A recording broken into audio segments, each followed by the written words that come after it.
Bus ప్రమాద మృతుల కుటుంబాలను ఎమ్మెల్యే కాలే యాదయ్య పరామర్శించారు.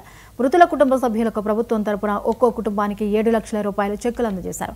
చేవెళ్ల ప్రమాదం జరగడం చాలా బాధాకరమన్నారు. మీర్జాగూడ బస్సు ప్రమాదంలో చనిపోయిన మనిషిని తీసుకురాలేమని, ఆపదలో ఉన్న ఆ కుటుంబానికి అండగా ఉండాలని రాష్ట్ర ప్రభుత్వం నిర్ణయం తీసుకుందని వెల్లడించారు.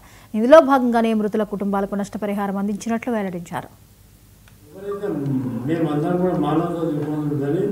ఆ రోజు ఎప్పుడైతే సాయంత్రం దాకా వాళ్ళు డెడ్ బాడీని పోస్ట్ మార్టం చేసి వివరాలకు అప్పచెప్పిన దాకా మేము ఉన్నాము.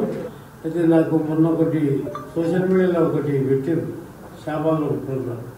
కంపెనీ వాళ్ళు 2 రోజుల ముందు డేట్ టైం తీసుకున్నాక అమెజాన్ వైస్ చైర్మన్ కెరీ పర్సన్ ఆయన అమెరికాకి వెళ్ళి వచ్చిండు ఆ మీటింగ్ కోసం.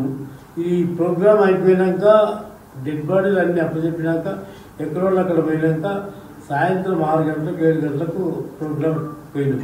దాన్ని వక్రీకరించి ఏమేమో రాసేది, ఇట్లా ఎంత విషాదం జరుగుతుంటే కూడా ఇట్లా చేసేళ్ళు ఓపెన్ చేస్తున్నారు, చేస్తున్నారు, గిట్టని వాళ్ళు చేస్తారు. మాకు కూడా మానవత్వం ఉన్నది.